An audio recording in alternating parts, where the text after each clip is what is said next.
Mr Speaker, my question is to the Minister for Communications and Information Technology. What announcement has he made today on a rural broadband initiative? The Honourable Stephen Joyce. Speaker, the Government today issued the request for proposals for the Rural Broadband Initiative, which closed on 12 November 2010. The Government intends to sign a heads of agreement before the end of the year, which will lead to new fibre being laid on the ground in rural areas shortly thereafter. With our approach, I'm confident we will achieve our target of 80% of rural households and businesses having access to broadband services of at least 5 megabits per second, and the remaining 20% on at least 1 megabit per second within the 6-year period of the policy.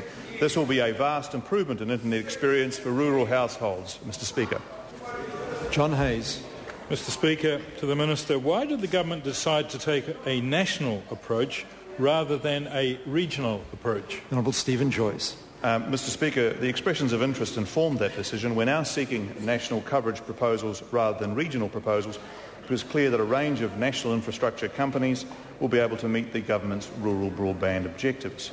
In addition, they have the financial backing to guarantee their proposal nationwide.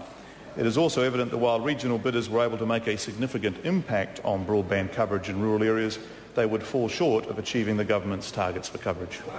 Claire Curran. To the Minister, how will the now National Rural Broadband Initiative fit the regional 33 local fibre company structure proposed for the urban ultra-fast broadband initiative, and does he now see that as coming with one national supplier too? The Honourable Stephen Joyce. Mr Speaker, to answer the second part first, no, not necessarily. The reality is that the ultra-fast broadband, well, we've always said it could be or it couldn't, and it maybe and it may not be, but the reality is that the two initiatives are separate. They're proceeding separately under two separate processes, and I'm quite confident that they will knit together in much the same way that lines companies do in the electricity sector. Question number 6, the Honourable Trevor Mallard.